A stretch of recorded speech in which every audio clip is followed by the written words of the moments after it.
Welcome back, everyone. Before we dive in, make sure you drop your thoughts and the lessons you took from this story in the comments. And don't forget to like and subscribe. Let's get into it. Kendrick loved me like I was his whole world. He made everyone around us believe it, too.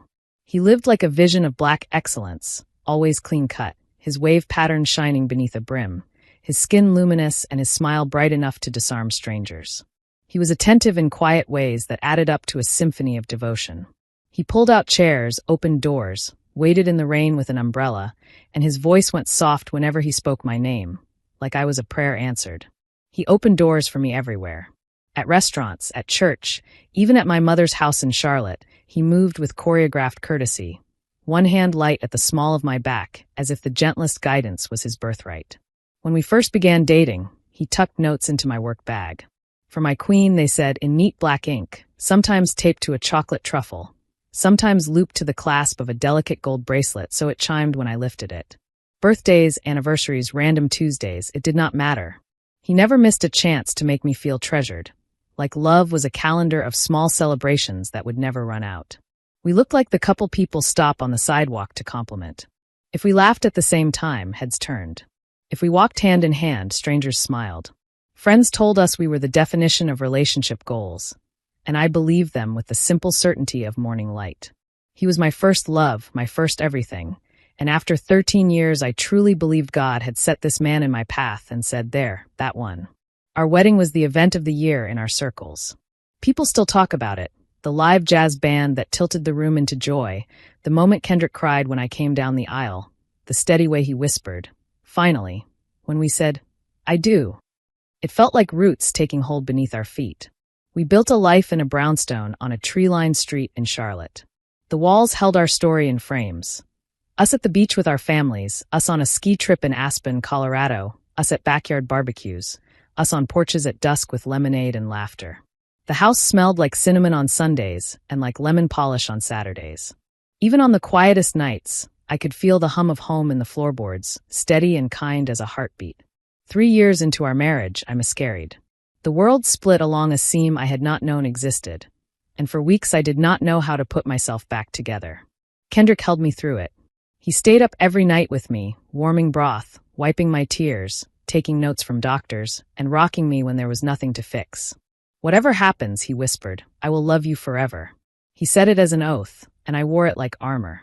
He never raised his voice, never cursed at me, never even let his gaze go cold. It was not just grand gestures. It was the daily choreography that made marriage feel like safety. Around noon each day, he sent a text asking how I was. On days when work wore me thin, he rubbed my feet and ran a bath. He scooped me into the couch and pressed play on ridiculous shows that made me howl at the screen. On Sunday mornings, he made pancakes, batter speckled with cinnamon, while he blasted old-school rhythm and blues. He moved around the kitchen like a drummer keeping time, humming along, flipping golden circles that steamed when I cut into them. He always made sure I had the last slice of everything. The final pancake, the last piece of cake, the single perfect strawberry I saved without saying so. He noticed. He always seemed to notice.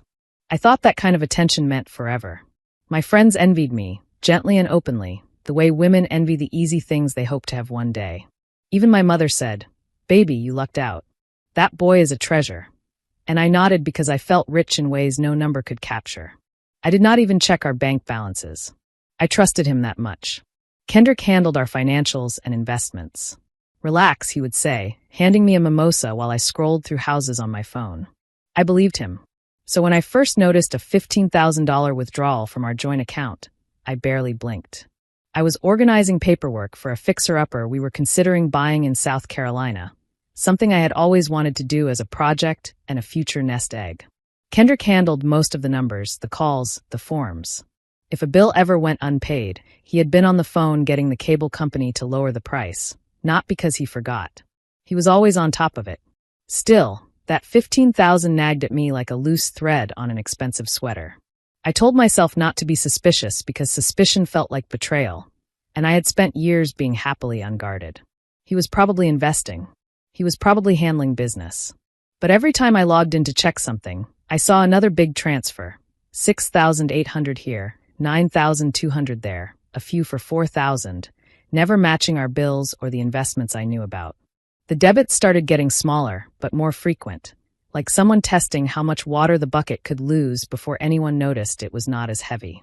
I convinced myself there had to be a reasonable explanation. Kendrick had never lied to me. He was the most trustworthy man I knew. I made a mental note to ask him, but each time he walked into the room, he was doing something tender. Massaging my shoulders, packing my lunch, leaving flowers, and it felt wrong to interrogate kindness. Curiosity can be stubborn. One evening he left for a business trip to Atlanta and forgot his old work laptop on the desk.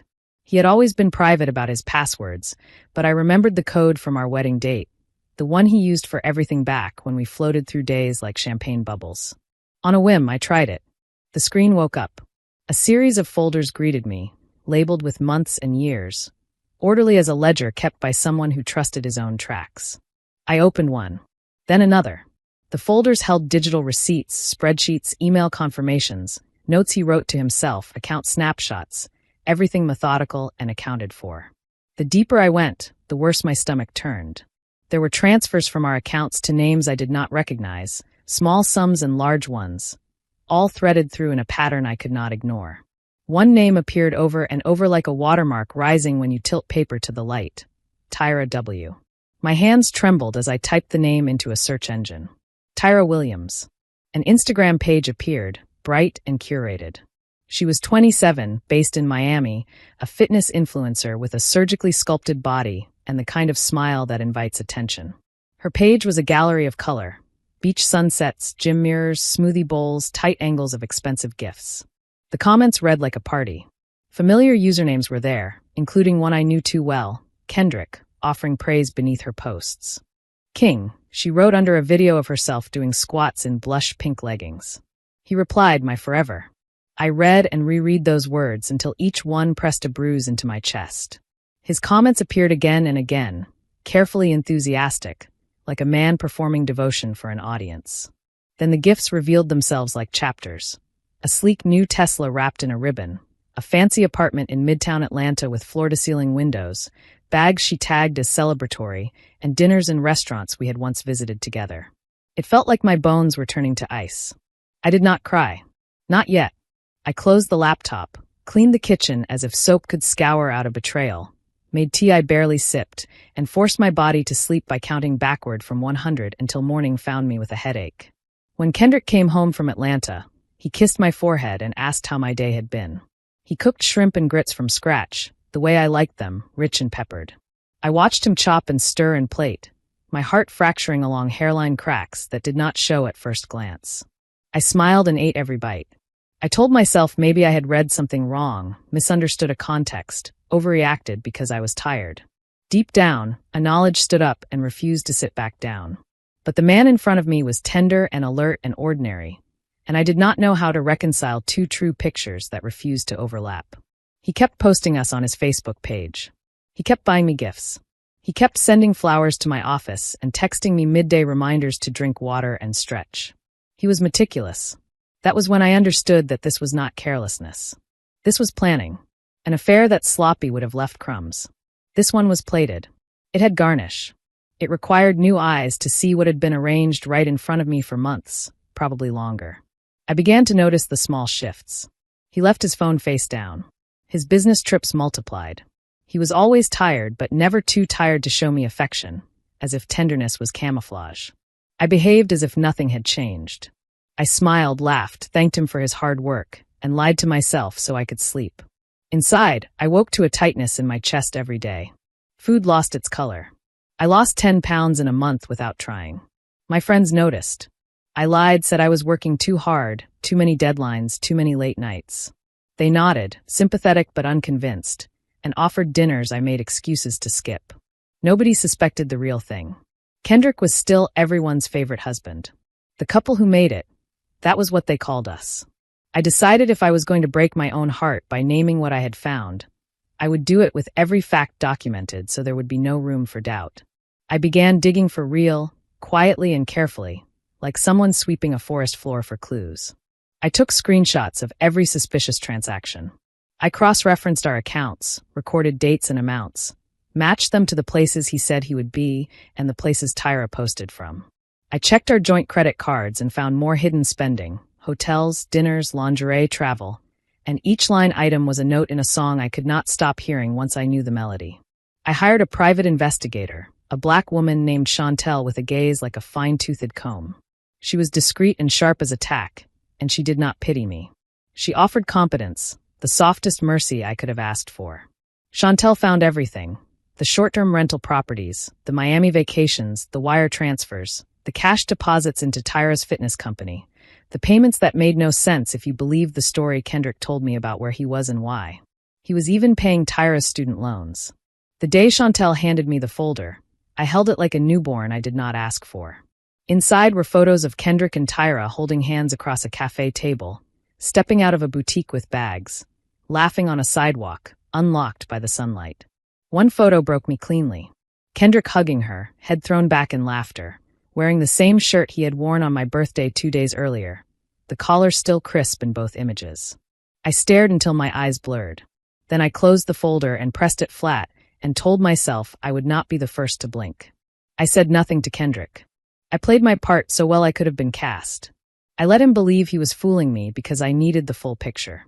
If I confronted him too soon, he would gaslight me, shut down accounts, change passwords, cover his tracks. He was too smart for a sloppy ending. I refused to give him that exit. Then I found the real betrayal buried beneath the first.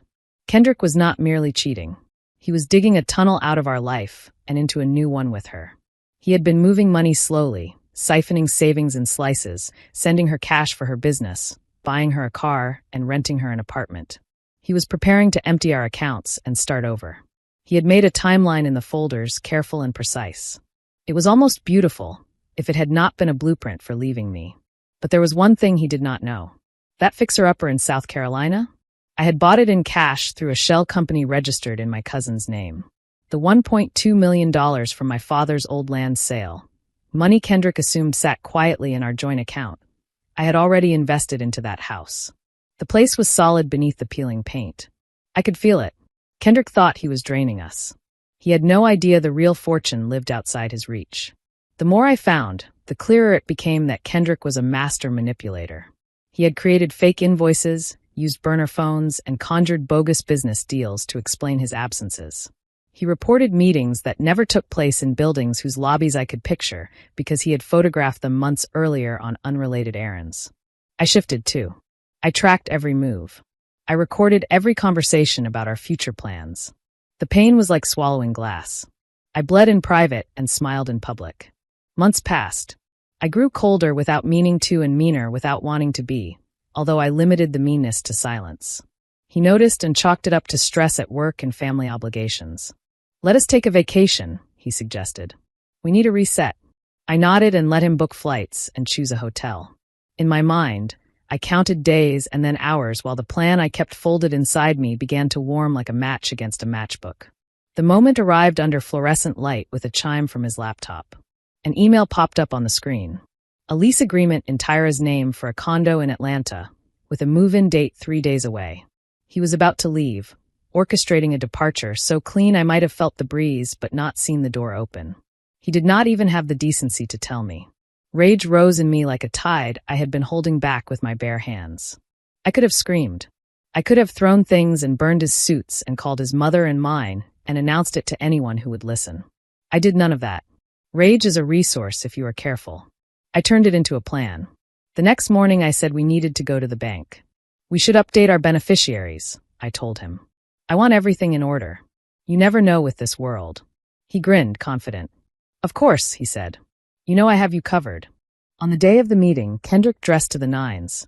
A navy suit that fit like it had learned his body, a silk tie with a discreet pattern, the gold watch I bought him for our 10th anniversary gleaming at his wrist.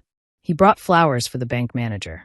He held my hand as we sat in a glass-walled office, smiling like a man who believed he had outwitted gravity. Mrs. Jones, a no-nonsense black woman with a kind face, printed a neat stack of forms. I had set everything up in advance. Kendrick signed without reading, just as he always did when the setting looked official and the woman at his side felt solid. "Anything for you, Ash?" he murmured, that old tenderness pressing against my bones. I signed too, my hand steady. He did not notice that the forms granted me full power of attorney over all our joint holdings and confirmed, in language irrefutable even to a man who loved loopholes, that he no longer had access to the house or the remaining funds in my name. Everything else, our investments, our credit lines, even the joint account, I had already drained and moved into places he could not touch. He was still smiling when Mrs. Jones slid an envelope across the table. "Some paperwork for you both," she said, her eyes steady with a kind of professional compassion that knew more than it revealed. Kendrick opened the envelope, expecting routine documents. Instead, a ledger spilled out like a confession. Every cent he had shifted, every transfer to Tyra's business, every unexplainable cash deposit. On top lay printed screenshots from Tyra's Instagram page. Photos of her in front of the Tesla. "Thank you, King," typed beneath a glittering bow, receipts from short-term rentals for weekends that never aligned with his travel calendar. I watched Kendrick's face change by degrees. Surprise, then denial, then the pale wash of panic that comes when a story you have been telling collapses in your mouth. He looked up at me, speechless for the first time since I had met him. I leaned in close enough for only him to hear. "You transferred our savings to your gym star, but you forgot who did the real building in this marriage." He tried to form an excuse, but the evidence was precise and plentiful. Mrs. Jones cleared her throat, her voice calm and final. "Mr. Hawkins, your access has been revoked. All accounts are frozen until the financial review is complete." The words landed like the final door lock sliding into place. Kendrick stared at the papers as if they might rearrange themselves. I stood, smoothed my dress, and looked him directly in the eyes. "Good luck, Kendrick," I said evenly. "I hope Tyra likes men without money." I walked out with my head higher than it had been in months. The sound of my heels on a metronome that kept time as I crossed the lobby and stepped into air that felt newly mine. I did not look back. There was no need. I had already seen everything I needed to see and understood it fully. That was the last time I saw him in person. 3 weeks later, I saw Tyra's story on Instagram, her face blotchy with tears in the dim light of a car interior. She said her man had ghosted her and taken the Tesla. Apparently, Kendrick tried to thread a needle that did not exist. The Internal Revenue Service flagged the transfers he had made to Tyra's business. They launched a full audit on both of them, money traced with all the cold patience of an agency that never rushes. No criminal charges were filed, but they froze Kendrick's assets and hit him with a mountain of back taxes, interest, and penalties that would make a man sweat in winter. The bank closed his remaining accounts. The condo in Atlanta foreclosed, and the Tesla was repossessed. Tyra went back to selling waist trainers and detox teas on Instagram, recalibrating her voice to sorrow and survival, complaining about haters and about broke men who had not been who they said they were. Kendrick called a few times from unfamiliar numbers that still felt like his voice even when the ringtone was different. I blocked each one. He tried to reach me through mutual friends. I told them I was done. I wanted peace, not explanations. I began therapy. I started to rebuild a self I had neglected while I was busy being a wife inside a story someone else had scripted. I poured myself into work. I called my family at night and sat with their voices. My mother hugged me when I visited and rested her chin on my shoulder like she had when I was a child on the first day of school. "You are free, baby," she said softly. "That is what matters." Freedom did not arrive with fanfare. It came in the quiet, in mornings that were mine, in coffee brewed just the way I liked it and sipped while the sun lifted itself over the edge of the day. It came in silence that was not empty but generous. The fixer-upper in South Carolina turned out to be a gold mine. Just like I believed the first day, I walked through its rooms and heard the echo of potential. The market surged. The neighborhood bloomed. Contractors did what they promised on time for once, and the house slowly became the kind of place that makes strangers slow down when they drive past. I sold it for $3,100,000. After taxes, fees, and paying Chantel for her work, I walked away with $2 million clean. I did not buy anything flashy. No new car, no armful of designer bags, no revenge wardrobe, no plane tickets that shouted "look at me" from the boarding gate. I moved into a beautiful condo by the water and filled it with plants, the kind that unfurl new leaves overnight if you speak kindly to them. I changed the locks and the passwords and the way I breathed. I bought fresh sheets and slept diagonally, a luxury that felt like a private festival. On Sunday mornings, I still make pancakes, but I take my time. I turned down the volume on the music and let old-school rhythm and blues curl like smoke in the kitchen. I light a candle and read the newspaper. I walk along the water with my phone in my pocket and my hands free. When I come home, I call my mother. We talk about nothing and everything at once. I tell her what I am cooking for dinner. She tells me to make extra. Sometimes I look at the old photos. I do not rip them up. They are proof that I can love well and fully and not be wrong simply because someone else chose to lie. The truth lives in those frames beside the betrayal. Joy is not erased by what happened next. It is simply a chapter with a different ending than I predicted. I learned, finally, how to be tender to myself in the places I once ceded to doubt, and that feels like a door opening inward. People ask how I did it. I do not give them a speech. I say I paid attention. I say I told the truth to myself even when no one else could hold it with me. I say I did not burn down the house to prove I was hurt. I turned on the lights and let the evidence speak. That was enough.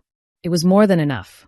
The world rearranged around a new center once I stopped trying to keep it where it no longer belonged. I am alone. I am smiling. I am free. The quiet inside me feels like a cathedral on a weekday afternoon, sun slanting through stained glass onto cool floors, a hush so expansive it becomes music. Kendrick is just another man who underestimated the wrong woman, a figure fading down a hallway he mistook for an exit to a better life. The story is not an anthem or a warning. It is simply true. I carried myself out. I closed the door. I kept the key. If you enjoyed this story, please like, comment, and share this video with your friends. Subscribe and turn on the notification bell so you never miss a powerful story drop.